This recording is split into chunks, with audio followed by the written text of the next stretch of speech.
Como assim, gente? Tem certos descrentes que utilizam termos que não são utilizados nem na física. Como assim? Porque não é uma terminologia padrão, tá? Como em outras áreas. A gente pode ver o conceito de lei da física, por exemplo, como os sistemas físicos que seguem essas leis. Ou seja, obedecendo a cada lei, entendeu? Uh, eu vou entrar aqui, mas digamos que para vocês entenderem melhor. Para quem não está entendendo, a lei da física são princípios fundamentais que descrevem como a natureza se comporta.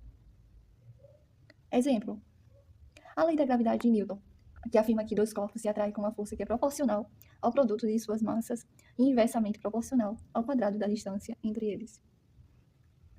Então, quando a gente fala em certas coisas, você, querido, está se referindo ao fato de que os objetos físicos seguem essas leis de maneira possível, que é o que você diz que não segue. Mas na física tem através da lei, entendeu? Vamos entrar agora, tá pouco, né? Vamos entrar agora para falar para eles uma questão que eles também erram muito, gente, meu Deus. Esse pessoal estuda. Não é possível. Isso aqui é só um trecho, tá? Do que eu vou falar ainda mais sobre isso. Quase que uma aula, né? Pelo amor de Deus. Não, querido. E como é que você vem falar de algo que não é nem terminologia, né? Algo padrão. Como é que você vem falar algo que não existe nessa questão aqui? Entendeu?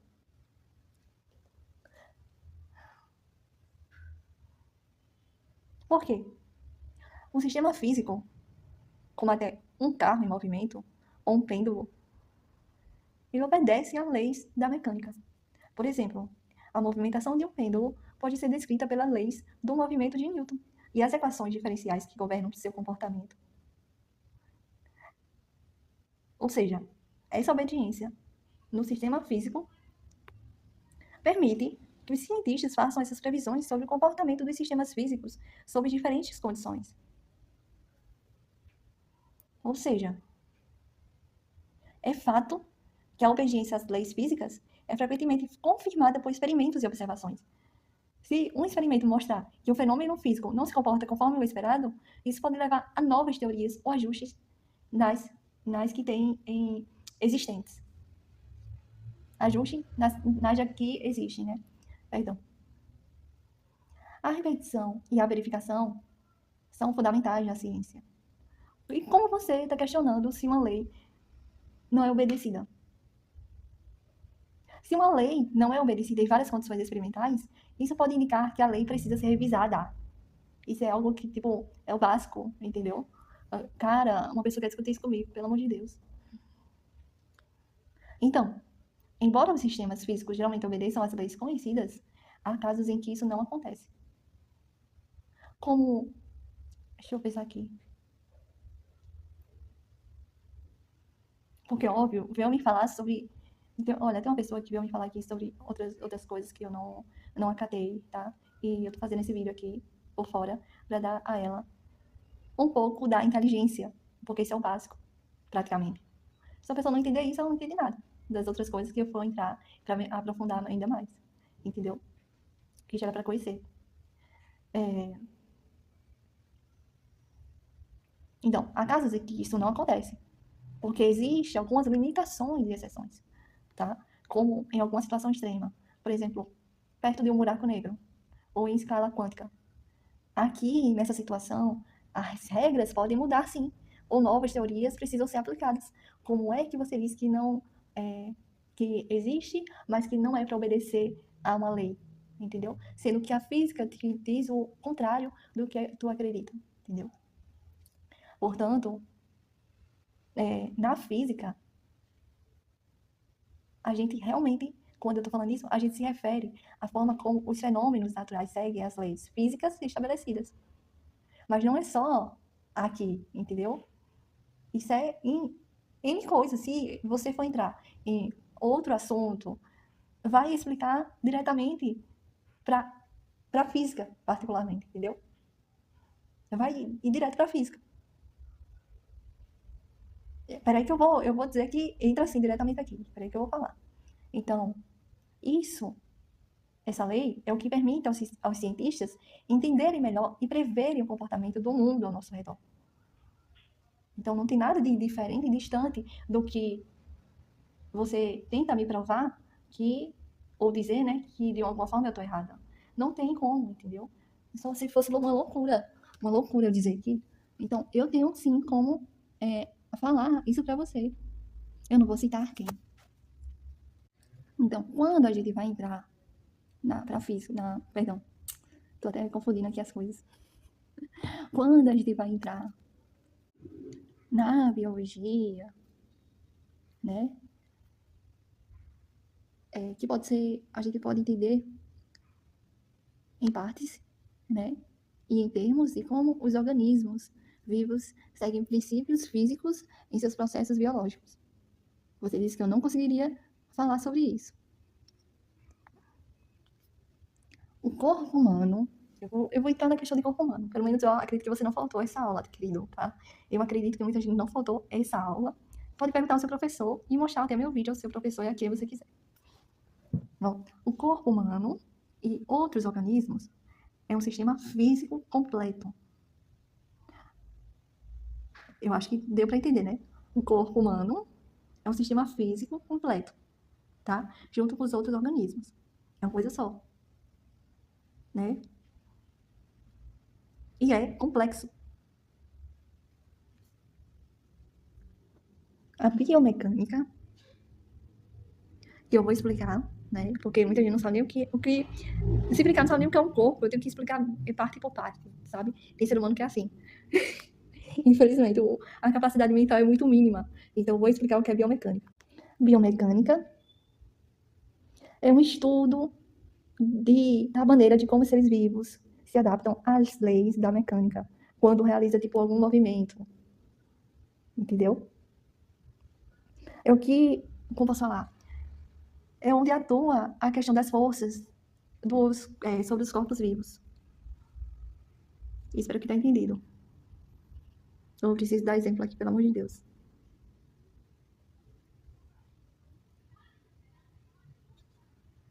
Eu vou continuar. Qualquer dúvida, falem a mim, tá? Porque senão vai ficar muito grande isso aqui. Porque, sinceramente, para explicar a certas pessoas, tem que ser por partes. Senão eles vão inventar, vão dar uma rodeio, vão distorcer tudo o que eu quero passar, entendeu? Mas eu explicaria isso aqui direto, entendeu? Mas tem ser humano que você tem que explicar aos pouquinhos, que a mente dele eu acho que fica em outro lugar, só não fica nele mesmo, entendeu? Então, simplificando aqui, biomecânica estuda, por exemplo, como as forças e os movimentos afetam a estrutura e a função do corpo. Os músculos, os seus músculos, querido, e os seus ossos obedecem às leis da mecânica, como eu citei como a lei de Newton. Ou seja, obedece, entendeu? Por exemplo, quando você levanta um objeto, imagine, querido, você levantando um objeto, por favor. A gente está aplicando força, músculos, que devem superar a força da gravidade atuando sobre o objeto. Entendeu? A força que você está fazendo para levantar ele deve ser maior que a força da gravidade para poder levantar o objeto. Entendeu? Espero que sim, tá? Porque eu acho que nem desenhando para certas pessoas é complicado. Então, essa forma, né, de interação é uma aplicação direta de princípios físicos.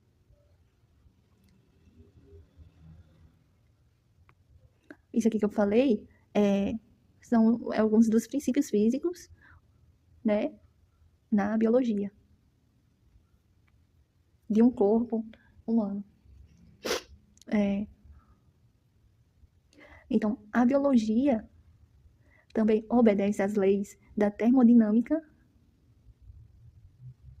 entendeu? Era para explicar primeiro o que é termodinâmica, né, e metabolismo. É uma lei, tá? É o que se estuda a lei da causas e efeitos, né, de uma temperatura, pressão e volume, as mudanças, entendeu? Continuando. Já metabolismo, né, são as reações químicas e todos os processos que ocorrem para se manter a vida, entendeu? no organismo. Gente, é muita coisa pra me lembrar. Se eu errar aqui, me desculpem. Então, o metabolismo dos seres vivos envolve transformações de energia que seguem essas leis. Exemplo. Eu tô falando e dando exemplo, para que entendam. A primeira lei da termodinâmica. Se você não sabe, eu vou falar. A conservação da energia. Essa é a primeira lei. Ela afirma que a energia não pode ser criada nem destruída, apenas transformada. Isso se aplica ao modo como os organismos convertem nutrientes em energia utilizável. Entendeu? Eu tô falando de tudo porque tem gente que não entende nada, e ainda quer, tipo, ter razão, pô, entendeu? Tipo, passa vergonha comigo. Então, mesmo que se aplicasse ao modo como os organismos convertem, a energia ainda seria utilizável. Na questão que você usou, que eu tô explicando. Entendeu? Então, até aqui, ainda se utilizaria. Porque ela foi apenas transformada. Mas seria descartada? Não. Seria, sim, utilizável. Entendeu? Vamos entrar agora na questão... Peraí. O transporte de substâncias através das membranas celulares, que é um fenômeno que pode ser explicado até mesmo pela física também. O processo de difusão. Eu estou dando aqui várias opções a você de que há uma lei, há como em N questões, a questão até nisso aqui de você obedecer, entendeu? Até nisso aqui. Então, o transporte de substâncias através das membranas celulares é um fenômeno que pode ser explicado também, né, na física. O processo de difusão, onde as partículas se movem de área de alta concentração para áreas de baixa concentração, obedece à lei de Fick. Eu vou explicar. A lei de Fick, para quem não sabe, isso aqui eu pesquisei, porque eu não digitei muita coisa, mas eu sei que bate bastante. É uma equação diferencial que descreve a difusão de matéria ou energia em um meio onde não há equilíbrio químico ou térmico. Agora, as leis eu conheço, tá? São duas leis, isso aqui eu sei. É só lembrar a questão do que era agora, entendeu? Deu um branco. Então, até aqui, o processo da difusão. Eu vou explicar o que é difusão, porque eu sei que muita gente está em dúvida, e vou explicar o que é transporte celular. Vou explicar primeiro isso. Difusão, para quem não sabe, é transporte de matéria a curta distância. Bem simples. Quando você ouvir falar, eu sei o que é. Pronto, é a matéria a curta distância. Pronto. O transporte de matéria, perdão. Você logo vai lembrar. Já transporte celular é a movimentação de substâncias, como íons e moléculas, através de quê? Das membranas celulares, eu falei no início. Esse tipo de movimentação, de processo, né, é fundamental para o funcionamento e sobrevivência das células. Você pode perguntar a quem for sobre isso, ele vai dizer a mesma coisa, entendeu? E se tiver algum professor aí, pode explicar para o seu aluno que ele perdeu a aula, entendeu? Isso é uma coisa que eu nunca aprendi, são aulas. Jamais. Eu posso ver o filho não ter graduação, mas eu garanto a você que eu tenho muito conhecimento. Isso eu garanto, não tenho medo nenhum. Então, esse movimento é impulsionado por gradientes de concentração e é fundamental para muitas funções celulares, como a troca de gases das células do pulmão. Dei até exemplos, tá? Tô falando devagar para vocês entenderem. Como eu já falei, alguma dúvida é só depois falar comigo, não tem nenhum problema. Vamos para outra questão. Em um organismo aquático, princípios da mecânica dos fluidos são cruciais. O peixe, por exemplo, tem forma corporal adaptada para minimizar a resistência da água enquanto nada. Sim, deixa eu explicar primeiro. Toda vez eu pulo, né, a questão aqui para vocês. A questão aqui é resistência e fluidos, né? Então, a resistência de fluidos, que muitos falam também, que é muito conhecido como força de arraste. É aquela força de um fluido que exerce sobre um objeto que se move através dele. A questão da resistência pode ser hidrodinâmica, né, aerodinâmica. Hidrodinâmica é quando algum objeto se move em água. E aerodinâmica é quando se move no ar. Bem simples aqui explicando. Então, a obediência aqui mesmo se refere à maneira como suas estruturas corporais estão projetadas para otimizar o movimento em um meio fluido. Entendeu? Ele segue. Vou falar agora sobre o crescimento dos organismos e a estrutura. Porque é só assim para eles entenderem, não tem outra forma, gente. Minha maneira de evangelizar vai ser assim, agora para certas descrenças, sei lá o quê, entendeu? Vai ser assim agora a minha forma de evangelização. Então é isso, né? A minha forma de evangelizar bem diferente para todas as espécies humanas. Nem se possível eu ter que desenhar, aparecer no vídeo e desenhar para uma pessoa entender. Mas vai ter, em nome de Jesus, gente para entender sobre o que é a verdade, entendeu? Não vou nem entrar na parte de história, eu tinha que esquecer a história, porque, assim, tem que buscar meios com que faça você entrar na sua cabecinha que você está equivocado, entendeu? É assim que eu ensino. Então, vamos lá, querido. O crescimento dos organismos pode ser analisado também de uma maneira física. Não, gente, é melhor nem desenhar, eu sou péssima com desenho. Melhor só explicando mesmo. Eu creio que vocês estão me entendendo, né? Eu acho que até as pessoas, os religiosos estão me entendendo aqui. Então, vamos entrar agora na questão crescimento, né? Da estrutura. Vou explicar primeiro crescimento. É a multiplicação, aumento do tamanho, a questão natural, biológico, entendeu? Aumento do volume da célula. A gente pode ver diferentes níveis nessa questão. Individual, celular e populacional. Mas aqui eu vou entrar em outras coisas. Vocês, se quiserem saber mais, vocês dão uma pesquisada. Bastante legal isso aqui, de se entender, tá? Bem legal mesmo. E gosto muito. Enfim. Bora lá. E estrutura, né? Estrutura. Que é o que pode ser modificado, adquirindo novas formas, entendeu? É um componente de uma pessoa que já teve ou possui uma função ao longo da sua evolução, ou qualquer coisa, indivíduo, enfim, como vocês quiserem entender.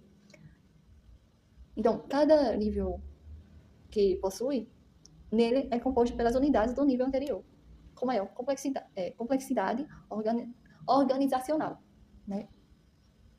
Porque, assim, são divididos em níveis hierárquicos que vão do átomo até a biosfera. Aí vai ter toda a informação que esse vídeo vai ficar grande, eu acho que já tá ficando, entendeu? Se eu entrar mesmo aqui no assunto, de cada assunto, vai ficar enorme. Então, adiantando, até esse crescimento dos organismos, também a gente pode analisar sobre uma perspectiva física. As plantas, por exemplo, crescem em direção ao quê? À luz, que é fototropismo. Devido à diferença na distribuição de hormônios que afetam o crescimento celular. Esse fenômeno pode ser, a gente pode entender, digamos assim, em termos de tensões mecânicas nas células e nas suas estruturas. Eu vou explicar.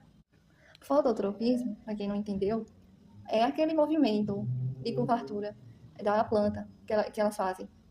Tipo assim, como se estivesse dando uma resposta à luz. Entendeu? De todo jeito, ela vai crescer em direção à luz. No fototropismo. Positivo quanto negativo.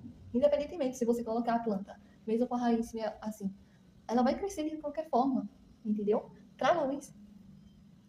Ou seja, é um crescimento que é ciente.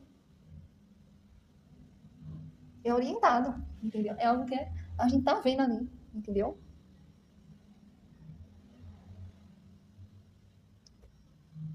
Tem outros tipos. Aí vocês vão ler. Não vai ficar enorme. Mas por que isso acontece? Porque isso é muito importante. É um processo da planta, entendeu? É fundamental. Tem que acontecer. Sempre acontece. Então é isso. Então, eu nem sei se eu expliquei. Peraí. Eu acho que eu não expliquei uma coisa. Não, tá certo. Então, na biologia, a gente pode muito bem ver como a maneira pela qual os processos biológicos respeitam e se adaptam às leis da física. Há uma interconexão, entendeu? Ajuda a explicar até mesmo muitos fenômenos naturais e nos dá uma compreensão mais profunda da vida, entendeu? Está interligado. É algo que é básico, mas é simples e é fundamental. É importante. É essencial. Qualquer pessoa vai falar sobre isso, dessa importância. Pode até aparecer uma bobagem, né? Um pouco do que eu tô falando aqui, mas é real, entendeu? Eu tô falando da minha maneira, mas o assunto é esse mesmo, certo? Ah, eita, será que eu expliquei sobre estrutura? Acho que não, né? É muito assunto. O que eu lembro, acho que eu já expliquei, sim. Foi porque eu entrei no assunto do fototropismo. Minha mente. Por isso tem que estar anotando. Entendeu? Tem que anotar, senão eu me perco toda. Não é que eu não saiba, porque eu me acabo fugindo, perdendo o assunto. Eu coloco só o tema e vou interligando ao assunto.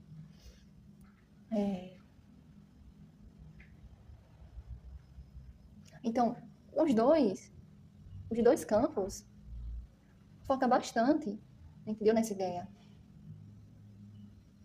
Esses campos se interconectam e se influencia, entendeu? Se você não sabia, tá sabendo. Qualquer professor sabe muito bem disso. Eu estudo, eu assisto, tá? E é isso. Deixa eu ver o que eu posso extrair mais. O professor vai falar melhor, obviamente, né? Porque é professor, né? Eu não sou uma professora. A minha maneira de evangelizar que eu encontrei foi essa, tá? Eu não falo só da minha religião. Eu tô falando agora até de uma maneira para que eles entendam, que acham que não influencia, não tem nada a ver, tá? Estamos separados, né? Uma coisa é uma coisa, outra coisa. Não, tudo está interligado, tudo. E na biologia, né, principalmente, a gente pode ver como os organismos e os sistemas biológicos seguem certas leis e princípios. Sim, entendeu? Não é? É só você entender sobre as leis genéticas, a obediência às leis genéticas, que é os organismos que obedecem às regras da hereditariedade, como as leis de Mendel, significando que características são passadas de geração para geração de acordo com os padrões previsíveis. A homeostase, que são os organismos que mantêm um equilíbrio interno, que a gente chama de homeostase, em resposta a mudanças no ambiente. Exemplo, o corpo humano regula a temperatura, pressão arterial e níveis de açúcar no sangue, seguindo um conjunto de regras fisiológicas. Ou você acha que não? Foi do acaso que o corpo humano começou regulando a temperatura. Não, as coisas não se formaram dessa forma. Tudo está fixado, entendeu? A questão do comportamento dos seres vivos, por exemplo. Muitas vezes, até obedece a padrões determinados por fatores ambientais internos. Cita um exemplo, como muitos, né, iriam me perguntar. Ué, muitos animais seguem ciclos circadianos. Você não vai saber o que é isso se eu não falar. O que é isso? São os ritmos biológicos diários que influenciam sua atividade. Por exemplo, eu vou dar outro exemplo disso aqui. Comer, dormir, caçar, é um ciclo. A excreção, o animal excretar, entendeu? Então, tudo tem uma ligação, sim. Isso não foi tipo, não, agora você é um leão, Mas você, vem aqui, você não é fixo a nada. Vem a tua casa. Não foi assim, nada foi assim. Agora, só o ser humano quer seguir as suas próprias vontades, as suas próprias, como eu posso falar. Mas até se eu entrar nesse detalhe aqui, eu não era nem para ter falado. Eles vão dizer assim, que nós não somos animais irracionais, né? Então, de alguma forma, eu citei aqui que tudo está interligado. Eu não vou nem entrar nessa questão, porque senão vou dar os motivos para você acreditar que você está equivocado. E, como eu já citei, né, na física não é muito diferente, né, porque a gente vê objetos e sistemas físicos seguindo as leis da natureza.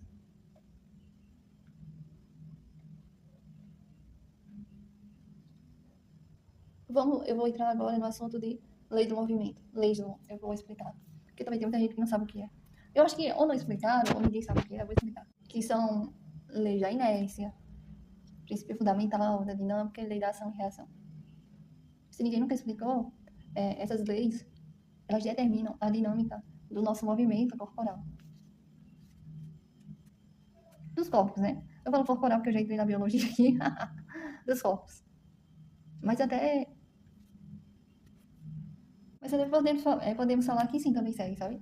Porque é usado para determinar, né? É o que determina. Ou seja, quando. Eu vou falar algo aqui totalmente fora, tá? Das leis de Newton. Não tão fora, mas não estou seguindo a ordem, eu tô querendo falar isso. Não estou seguindo a ordem das leis, né? Exemplo, quando a gente empurra um objeto, né?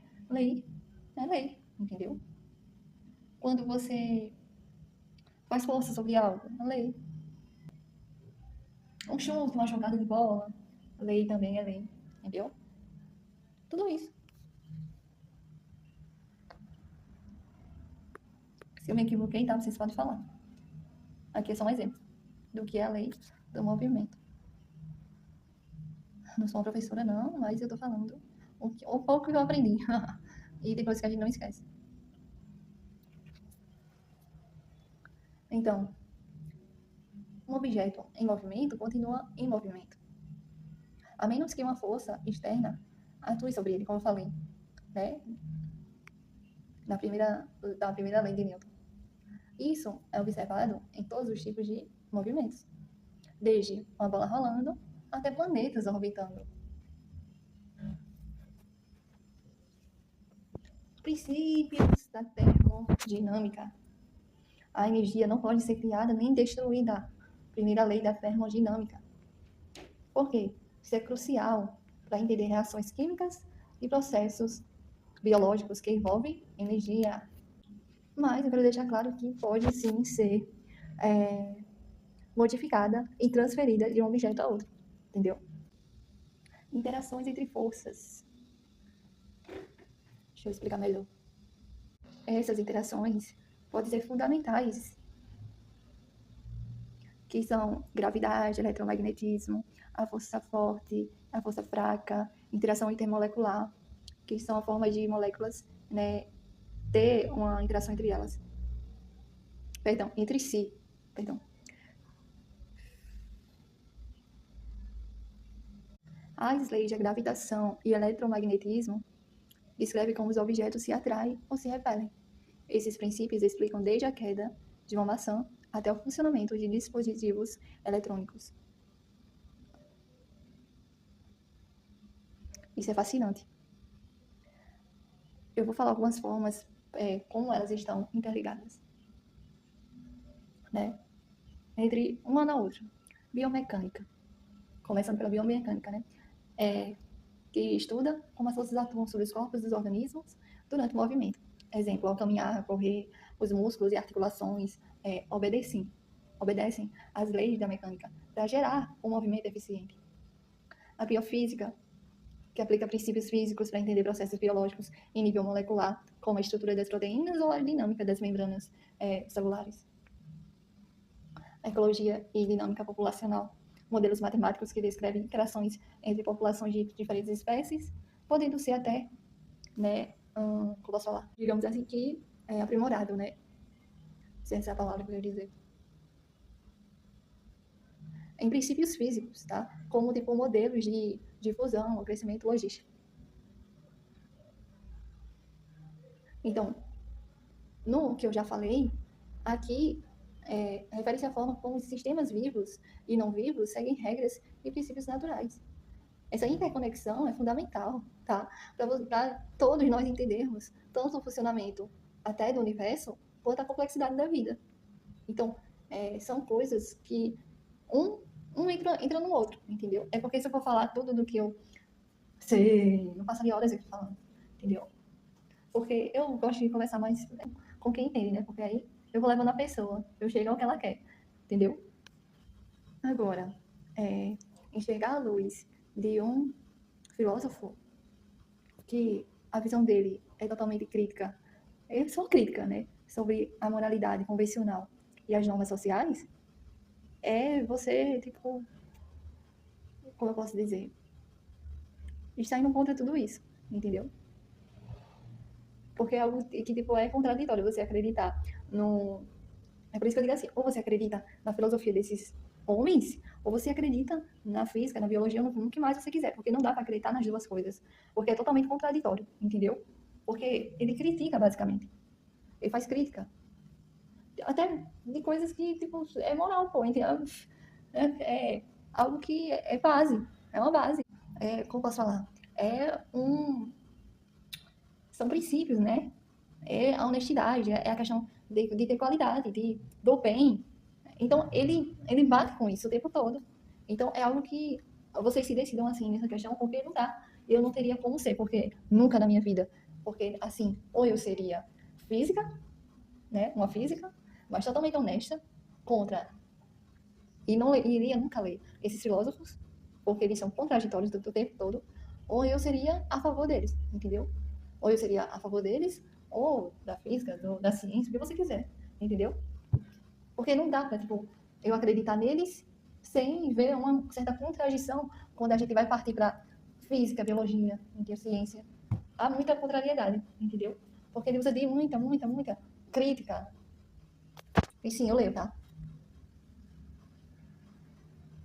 Eu vou citar até, para quem acha que não, né? Onde ele errou na minha visão, assim. E onde isso aí pode ser desafiado, sim, muito, tá? Na questão de desafiar, propriamente, os filósofos, tá? Eu digo assim.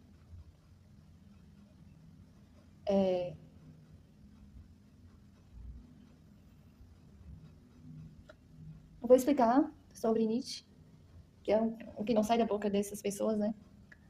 Que era um crítico da moralidade tradicional, que muitas vezes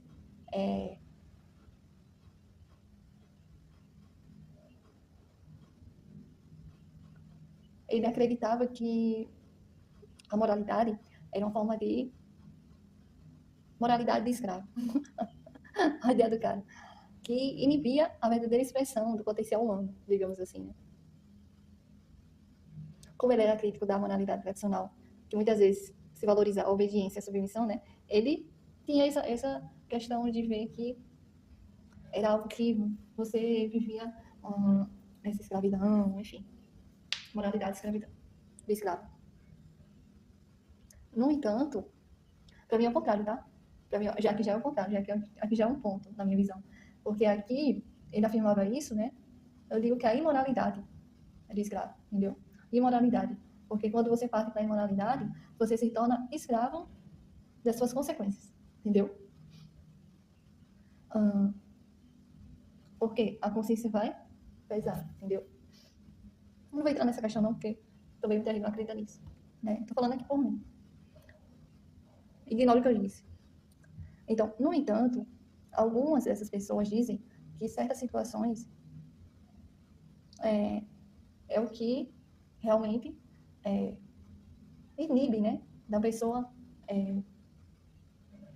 crescer, se desenvolver de uma maneira livre, digamos assim.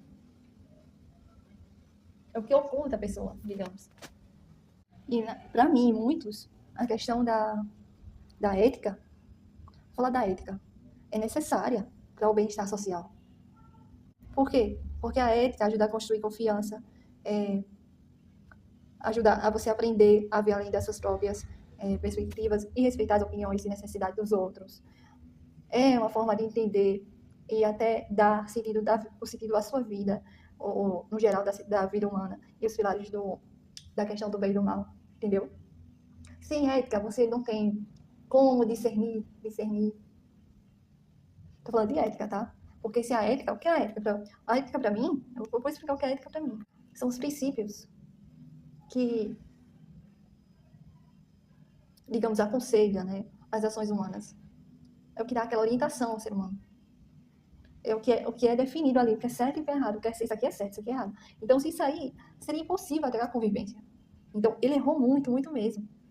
A gente teria muitos problemas com corrupção, ainda mais, preconceito, violência, morte, tudo isso. Tudo isso que vocês muitas vezes questionam. Então, é algo que ele errou muito feio mesmo.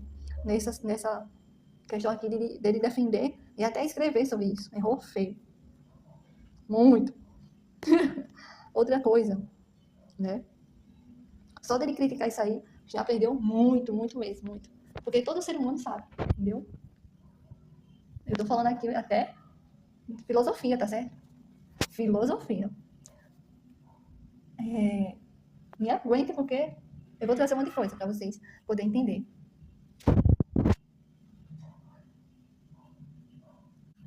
A ideia, né, do super-homem e o individualismo. Que indivíduos excepcionais devem transcender as normas sociais. No entanto, essa visão pode ser vista como elitista e potencialmente perigosa, pois poderia justificar ações antissociais ou egoístas em nome da superioridade. Então, aqui também ele errou muito, tá? Muito mesmo. Essa ideia aqui é um conceito, tá? Que eles têm, que as pessoas terão capacidade de superar e criar novos valores. Sendo que eu não... Essa teoria foi introduzida por Nietzsche. Até no livro Zaratustra, ele fez isso com uma resposta à morte de Deus e à falta de sentido que essa provoca, na visão dele. Então, ele acreditava que essa teoria seria capaz de afirmar a vida, de determinar o seu próprio valor, né, criar sua própria bússola, como sempre, né? O homem no centro. Estou falando para quem não entende aqui, tá?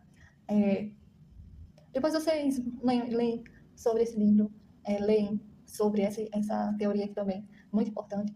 Totalmente errôneo, tá? Totalmente errôneo. Eu vou adiantar, eu poderia falar das características, vai ficar muito grande aqui para eu falar uma por uma, certo? Mas vocês, se quiserem ler, saiba que é uma visão totalmente que a gente dá a entender que poderia justificar as ações antissociais ou, tipo, egoístas em nome da superioridade. Com certeza, eu entendo assim. Então, assim, esse filósofo, não gosto nem de falar o nome dele, enfatiza sempre o individualismo e, frequentemente, desconsiderava o valor da comunidade e da cooperação social. Aí, tipo assim, as pessoas acham que era bonzinho, não, ele criticava mesmo, ele não tinha consideração nenhuma por você cooperar, ajudar, entendeu? É totalmente a desvalorização da comunidade. Embora eu digo que a autonomia é muito importante, sim, muito importante, mas a obediência e o comprometimento com valores comunitários também são essenciais para uma sociedade saudável, entendeu? Por isso que vocês veem, muitas vezes, eles fazem o inverso, entendeu? Ou seja, você vê ajudando, você vê um cara muito prestativo, querendo ajudar os outros, entrando em campanha, arrecadando. Não que seja errado, óbvio que não. A descrença dele já fala por ele mesmo, né? Mas eu digo assim, que não bate com a ideia dele, do filósofo, entendeu? Porque ele desconsiderava totalmente o valor de tudo isso. Fora a desvalorização da empatia também, que ele não tinha. Ao criticar a empatia como uma fraqueza, Nietzsche mesmo pode ter perdido de vista o papel fundamental que ela desempenha nas interações humanas e na construção de vínculos sociais. A obediência, a compaixão e a empatia é frequentemente vista como fundamental para o progresso social. Então, como é que você vai desvalorizar algo que é fundamental para citar uma sociedade, em sociedade, entendeu?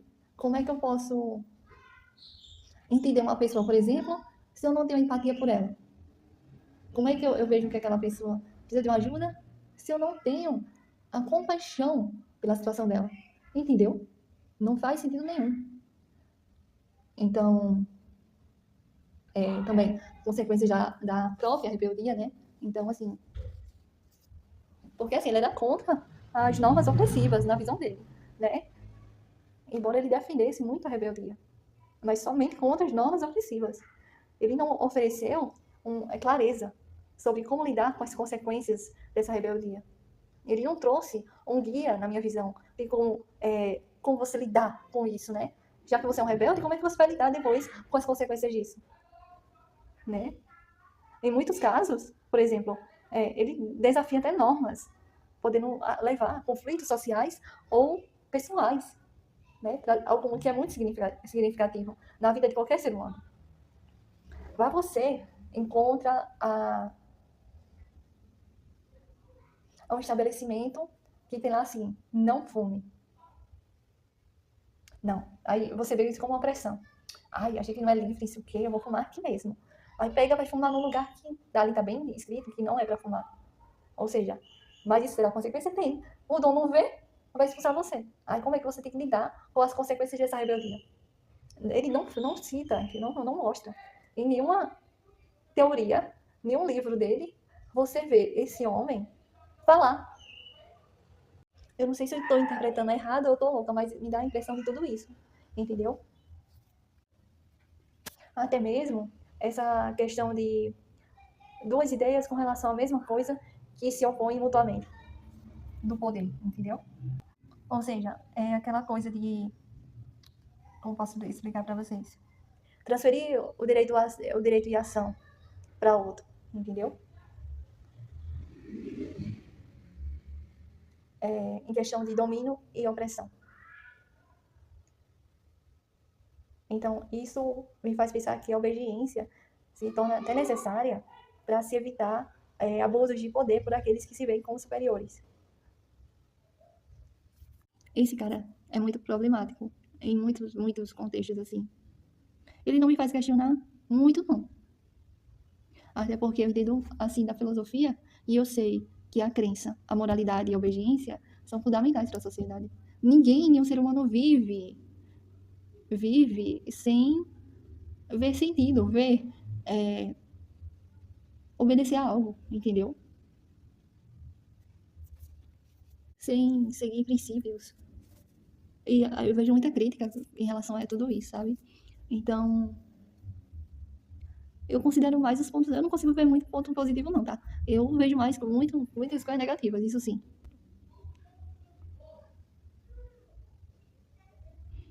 Né? Essa questão da individualidade me pega muito. Não dá nem para se levar em conta, porque até eles foram muitas vezes questionados e criticados por outros pensadores.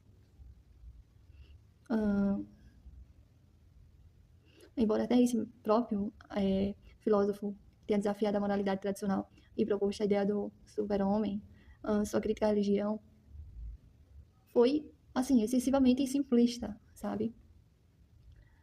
Ele não ofereceu um modelo claro para uma moralidade em um mundo sem Deus. Eu não enxergo nada nessa questão dele. O que levou também a muitas e várias de suas ideias, né? Algumas até que podem justificar comportamentos questionáveis. Jean Paul, né? Jean Paul.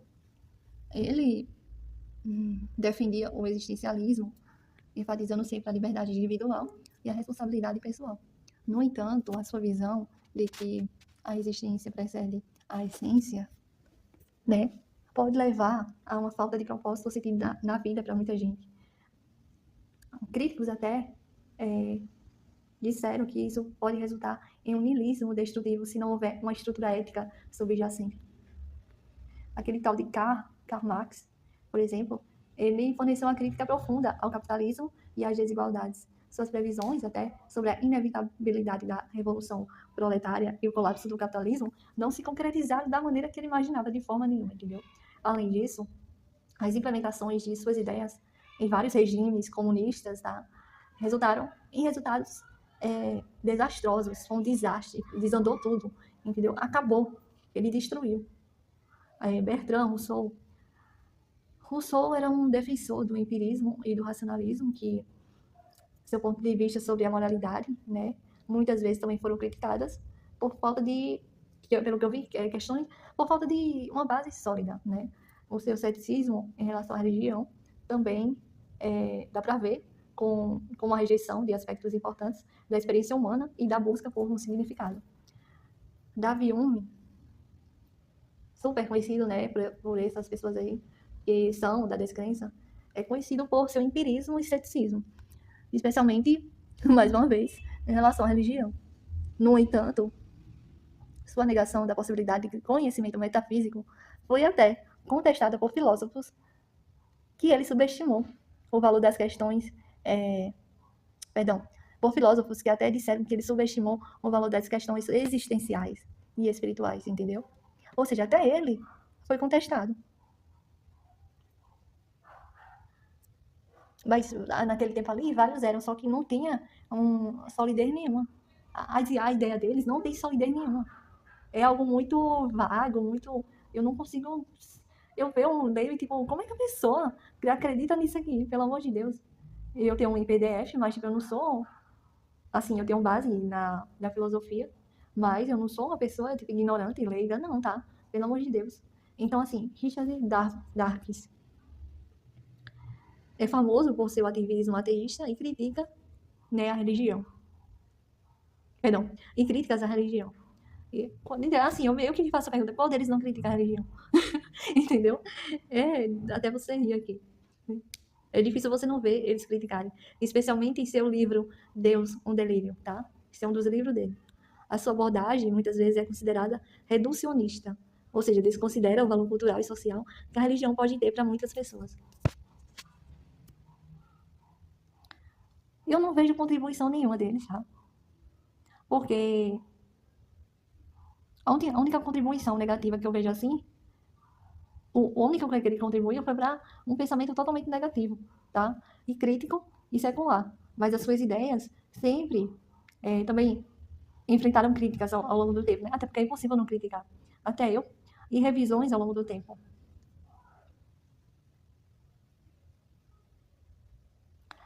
Outra coisa, essa questão filosófica aqui que eu parei para falar é algo contínuo, tá? Isso vai de anos e anos, isso aí. As interpretações dessas ideias aí, desses pensadores, podem variar amplamente entre eles até, entendeu? Essas ideias aí são contínuas para eles e, tipo, é algo que sempre, a cada ano, mas não se sustenta, não. Não tem, assim, fundamento nenhum, não tem sentido nenhum. É uma coisa muito insólida. Não tem... Eu leio, mas, tipo, eu fico, meu Deus, a cada página, meu Deus, tá repreendido. Entendeu? Não tem, assim, eu não sou uma ignorante de não ler, né, certos livros, até eu falei aqui, mas eu não quero nessa, não. Até Einstein, que é muito reconhecido por muita gente, né, por suas contribuições revolucionárias à física e a teoria da relatividade e tudo mais, como qualquer outro pensador, ele também teve suas falhas, tá? E pontos de vista que, assim, foram contestados e até corrigidos, tá? Ele teve, na minha visão, ele errou, né? Ele teve opiniões que não se sustentaram ao longo do tempo. A questão que ele colocou a constante cosmológica em suas equações da relatividade geral para permitir um universo estático, que era a visão prevalente na época. Quando descobriu que o universo estava se expandindo, ele chamou isso de seu maior erro. No entanto, a constante cosmológica botou à tona com a descoberta da energia escura, que sugere que ela pode ter um papel importante na dinâmica do universo.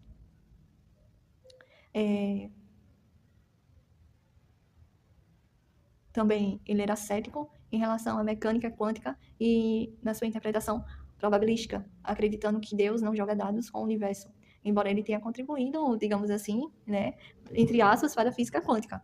Sua resistência à ideia de não localidade e entrelaçamento quântico foi bastante desafiada por experimentos posteriores que confirmaram esses fenômenos. Embora a relatividade especial tenha sido validada por muitos experimentos, né, ele acreditava no início que o tempo e o espaço eram absolutos em certas circunstâncias. Sua teoria desafiou essa visão, mas alguns críticos até disseram que ele não levou em conta completamente as implicações de sua própria teoria das interações em alta velocidade. Outra coisa, ele tinha uma visão bastante crítica, tá, da educação formal e acreditava que ela muitas vezes sufocava a criatividade, embora haja verdade para alguns, né? Muitos disseram que uma educação estruturada pode ser benéfica e necessária para o desenvolvimento de habilidades fundamentais. Então, assim, ele, entretanto, ele fosse um defensor, né, de direitos humanos e um crítico do militarismo, assim, para muitos que isso aí era o máximo, né? É o máximo para muita gente, né? A sua abordagem política às vezes era considerada ingênua para muita gente. Por exemplo, ele inicialmente se opôs ao uso de armas nucleares após a Segunda Guerra Mundial, mas a sua posição não levou em conta as complexidades geopolíticas do mundo pós a guerra. Ele foi um gênio, né? Digamos, eu não quero debater sobre isso. Eu sou o tipo do contra, vocês talvez já tenham percebido.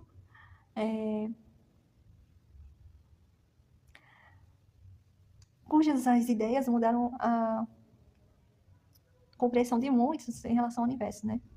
Como todos os grandes pensadores, ele teve suas limitações e pontos de vista que foram revisitados e corrigidos pelos especialistas científicos, entendeu? A comunidade científica. Mas isso acaba me mostrando assim que o conhecimento é um processo contínuo e dinâmico. Não para aqui não, entendeu? É tipo algo que ao longo do tempo a gente sempre vai ter esse conhecimento e vai continuando o que a gente já ouviu falar, já aprendeu. Isso só vai, tipo, sendo acrescentado ao longo dos anos, entendeu? O conhecimento dele não para. É tanto que a gente vê erros, né? Vê aqui, eu quis até encontrar pontos positivos para Nietzsche, mas é algo que, meu Deus, se tiver, pouquíssimos pontos, eu não consigo identificar, assim. Mas vários ateus vão super, né, aqui, o direito deles de defender, né, e falar, ok, vai dar, e é isso. E eu também tenho o direito de, se me falar algo, eu vou responder, entendeu? Eu não tenho, é isso. Espero que tenham gostado do vídeo. Eu ia terminando. Eu acho que falta o quê? Eu separei aqui os assuntos. Vocês estão vendo que eu implementei vários assuntos aqui, não só, tá? Eu falei até do que eu não queria falar. Mas como esse vídeo aqui não é um vídeo religioso, é um vídeo totalmente diferente, né, do que muita gente já ouviu, assim. E é para essas pessoas que não acreditam. Então, eu encontrei o melhor jeito de falar, né, sobre esses assuntos, assim. Eu estava incomodada e resolvi fazer esses vídeos aqui, porque eu acho que é isso que eu pretendo seguir mesmo, tá? Nessa linha aqui para eles, para vocês entenderem, tá? Não de uma forma religiosa, mas em outros campos, né? Onde eu parei aqui? Peraí, que eu anotei aqui, gente. Eita, eu acho que o café ficou frio. Peraí, eu vou terminar aqui o café, peraí. Já para a ciência, é um assunto muito fascinante. Essas coisas que envolvem vários aspectos, né, como psicológicos, sociais e até biológicos. Questão de obediência, que uma pessoa me questionou se eu poderia explicar isso abordando em outras questões, né, como eu já estou falando. Experimentos de Milgram. Um dos estudos mais famosos sobre obediência, no caso aqui, foi conduzido por Stanley Milgram na década de 60. Esse experimento mostrou que pessoas comuns poderiam infligir dor a outras sob a influência de uma autoridade, mesmo quando isso ia contra seus princípios morais. Os resultados levantaram questões sobre a natureza da obediência e a moralidade, mostrando que o contexto social pode influenciar fortemente o comportamento humano. De acordo com essa teoria da identidade social, por exemplo, as pessoas tendem a obedecer a grupos ou autoridades com os quais se identificam. Deixa eu explicar aqui melhor. Quando os indivíduos se veem como parte de um grupo, por exemplo, os ateístas, né? Esse vídeo é para eles mesmo. Eles se veem, né, como, tipo, aceito, né? Eles podem se sentir mais inclinados a seguir as normas do grupo, né? Mesmo que essas normas vão contra suas Assim, aqui eu botei crença pessoal, né? Vou botar assim, sua descrença pessoal. Ou seja, ele pode se sentir à vontade, né? Assim, para seguir, por exemplo, a ideia do filósofo, entendeu? E é mais fácil ele obedecer o que o filósofo está, tipo, dizendo. Ele vai dizer, não, o filósofo me fez refletir mais, não sei o quê. Aquela história toda, né? Que não há nada de reflexão naquilo, não. Eu leio, mas, tipo, gente, não tem reflexão nenhuma nisso. Ele vai contra tudo, até a questão de moralidade, entendeu? E não dá pra, tipo, passar pano pra isso. Então, assim, critica bastante. Assim, eu não espero nada de um filósofo, até porque não crê, né? Já disse que ele é. Mas, assim, um mínimo da honestidade, né? Que falta muito. Deveria ter. A presença de uma figura autoritária pode aumentar a probabilidade de obediência. Isso pode ser explicado pela teoria da hierarquia social, onde as pessoas são condicionadas desde cedo a respeitar e seguir líderes ou figuras de autoridade, tipo, até mesmo o pai, sua mãe, ou tipo alguém que ela gosta de ouvir, né? Tipo, ouvir uma música, enfim. Que hoje em dia, uma criança para ter a influência de uma autoridade, por exemplo, é bem complicado no meio da música, por exemplo, no meio da arte, enfim, muito complicado essas questões. A obediência também está relacionada a fatores emocionais, né? Como medo e culpa. Muita gente se enxerga assim, né? Pelo medo e pela culpa, muitas vezes. Por exemplo, em algumas situações em que, por exemplo, a pessoa se sente que está sendo observada por uma autoridade ou que teme as consequências por desobedecer. Ela pode ser mais propensa a seguir ordens. Por quê? Porque o ser humano, ele é assim. Ele... Eu não... Se me perdoe, porque eu não entendo a psicologia, tá? Não entendo a cabeça humana. Mas eu vejo assim que, por exemplo, se quando você é pequeno, se seu pai e sua mãe falarem para você não fazer, você vai respeitar isso de não fazer. Porque a autoridade, se fazer, vai cair, vai se cortar, vai... Entendeu? É muito mais fácil, tipo, você... Mas se você der consciência do que aquilo lhe trará, você não vai, tipo, ter medo ou culpa nenhuma. Por quê? Porque você sabe as consequências. Você não faz, tipo, você não desobedece por conta das consequências, entendeu? E sempre tem consequência. É porque os seres humanos querem dizer que na Terra não há consequência, que tipo, não existe, eu vou fazer tudo o que eu quero, e tá nem aí. Não é bem assim que vocês pensam. Então nesse pensamento, tô falando de consequência, tá? Não tô falando nada de fora do que as pessoas e vocês ouvem, assim. Entendeu? Algumas pesquisas sugerem até que fatores biológicos podem influenciar a obediência. Estudos em neurociência indicam que áreas do cérebro relacionadas ao processamento emocional e à tomada de decisões são ativadas quando as pessoas recebem ordens de pessoas, né, que estão dando a ordem, das figuras autoritárias. A maneira como a obediência é percebida e praticada por várias pode variar entre as culturas, né? Nessas culturas valorizam as hierarquias e coletivismo, não individualismo, podendo ter níveis diferentes de obediência em comparação com culturas mais individualistas. Esse fenômeno é multifacetado, que pode ser entendido através de várias lentes científicas.